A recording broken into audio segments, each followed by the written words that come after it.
আয়োজিত আজকের এই সংবর্ধনায় সবাই উপস্থিত আমাদের প্রধান অতিথি, যাকে নিয়ে আমরা গর্ব করছি এবং করব ভবিষ্যতেও, যিনি গণপ্রজাতন্ত্রী বাংলাদেশ সরকারের তত্ত্বাবধায়ক সরকারের বিদ্যুৎ, জ্বালানি, খনিজ, রেল, যোগাযোগ ও সেতু মন্ত্রণালয়ের মাননীয় উপদেষ্টা হিসেবে দায়িত্ব পালন করছেন। উনি আজকে আমাদের প্রধান অতিথি মঞ্চে উপস্থিত আছেন। মঞ্চে উপস্থিত আছেন সন্দীপ সোসাইটির সাবেক দুজন সফল সভাপতি। সামনের সারিতে উপস্থিত আছেন আমাদের ট্রাস্টি বোর্ডের সম্মানিত সদস্যবৃন্দ, উপদেষ্টা মণ্ডলী এবং আমার প্রিয় সন্দীপবাসী। এই কমিউনিটির সকল বিশিষ্টজন আজকে এনে উপস্থিত আছেন।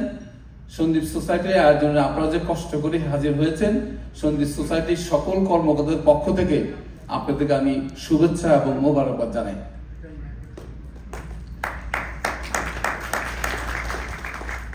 আজকে আমাদের এই অনুষ্ঠান মূলত হচ্ছে সন্দীপের ইতিহাসে এ পর্যন্ত আজকে যিনি আমাদের প্রধান অতিথি, তিনি সর্বোচ্চ পদে আসীন হয়েছেন এবং আমরা অত্যন্ত গর্বিত ওনাকে পেয়ে।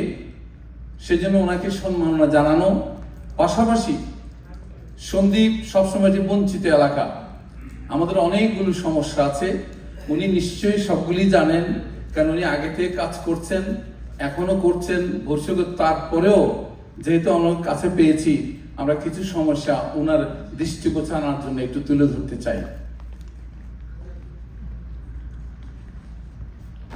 আপনারা জানেন আমাদের সারা জীবনের সবচেয়ে বড় দুঃখ আমাদের যাতায়াত ব্যবস্থা। সেই বাদরা জাহাজ ডুবি থেকে শুরু করে বিভিন্ন সময় নানান ট্রলাডুবি, নৌকা ডুবি, লাল বোট, নীল বোট, এরকম অনেক কিছু শুনি, শুধু আমাদের মানুষ মৃত্যু মুখে পতিত হচ্ছে। কিন্তু হয়তো নানান কারণে, আমলাতান্ত্রিক জটিলতা এবং নানান সীমাবদ্ধতায় আমরা আমাদের অভীষ্ট লক্ষ্যে পৌঁছতে পারিনি। যেহেতু আজকে আমাদের মাননীয় প্রধান অতিথি, আল্লাহ ওনাকে সে ক্ষমতা দিয়েছেন এবং উনি অনেক অভিজ্ঞ এবং সন্দীপ নিয়ে সবসময় চিন্তা করেন, তাই ওনার কাছে আমরা বিনীতভাবে অনুরোধ করতে চাই, আমরা সন্দীপের ফেরি সার্ভিসটি চাই এবং দুপাশে স্থায়ী ছাপনা চাই, যাত্রী ছাউনি চাই, প্রয়োজনে বিদেশের মতো পন্টুন ব্যবহার করে, অর্থাৎ যখন বেশি উচ্চ হাই টাইড হয় এটা ভেসে উঠবে, লো টাইডে নেমে যাবে, এতে করে যাত্রীদের যাতায়াতে অনেক বেশি সুবিধা হবে। সুতরাং আজকে ওনার কাছে আমার অনুরোধ, আমরা সন্দীপবাসী থেকে প্রথম দাবি হচ্ছে আমরা সন্দীপে ফেরি সার্ভিস চাই। দ্বিতীয়ত হচ্ছে সন্দীপের স্পিড বোট, এটা একটা বিশাল সিন্ডিকেট। সন্দীপের মানুষদের প্রতি অনেক অত্যাচার করা হয়। উনি ইতিমধ্যে কাজ শুরু করেছেন এবং এটা অনেক ফলপ্রসূ হয়েছে, কিন্তু এই সংক্রান্ত বিষয়ে জেলা পরিষদের মালিকানাধীন একটি মামলা আছে। সেই মামলাটা যদি প্রত্যাহার না হয়, যে কোনো সময় এই ঘাটগুলি যারা আবার জেলা পরিষদ নিয়ে যাবে, সেজন্য ওনার প্রতি আমরা ওনার দৃষ্টি দেওয়ার জন্য বিনীত অনুরোধ করছি। বিদ্যুৎ, সন্দীপের এই মুহূর্তে প্রায় 50% মানুষ এখনো বিদ্যুৎ পায়নি। এই জন্য আমাদের এখনো 25,000 বিদ্যুতের খুঁটি দরকার, যার জন্য 2 থেকে 300 কোটি টাকার প্রয়োজন। যেহেতু আমাদের মাননীয় উপদেষ্টা সেই মন্ত্রণালয়ের দায়িত্ব আছেন, আমি সকল সন্দীপবাসীদের পক্ষ থেকে ওনাকে অনুরোধ করব, সন্দীপ যাতে শতভাগ বিদ্যুতের আয়তা আসে, আপনি সেই ব্যাপারটা কাজ করবেন।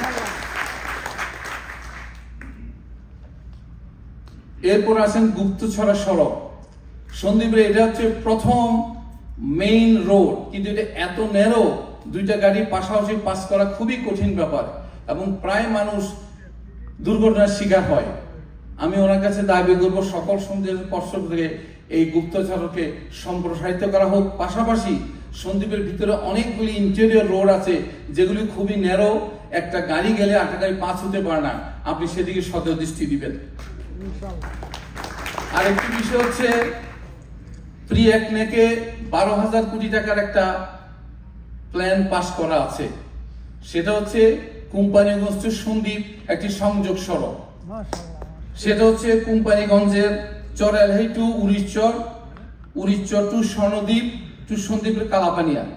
এই সংযোগ সড়ক যদি হয় তাহলে ঢাকা থেকে যারা আসবেন তারা সরাসরি গাড়িতে সন্দ্বীপ পৌঁছবেন এবং এই অঞ্চলটা অনেকটাই এখন চর উঠে গেছে।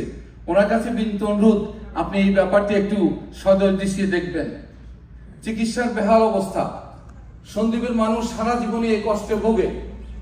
প্রসূতি মায়েরা চিকিৎসাহীনভাবে মৃত্যুবরণ করে, রাতের গভীর রাতে যদি অসুস্থ হয় তার কোনো চিকিৎসার ব্যবস্থা নাই, কোনো ডাক্তার থাকে না। হসপিটালগুলোতে ডাক্তার পোস্টিং দেওয়া হলে তারা চলে যান।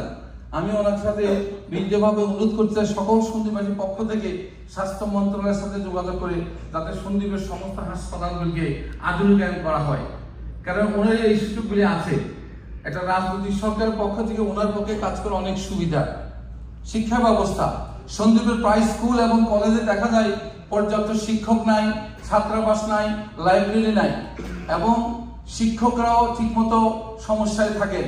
এই ব্যাপারটা আপনি দেখবেন, কারণ শিক্ষা ছাড়া তো আমরা এগোতে পারবো না কোনোভাবে। বেরিবেদ সম্পর্কে একটু বলবো, আমি অলমোস্ট শেষ করে আনছি, কারণ এগুলি ওনার নজর আর আমি প্রয়োজন মনে করেছি সন্দ্বীপবাসীর পক্ষ থেকে।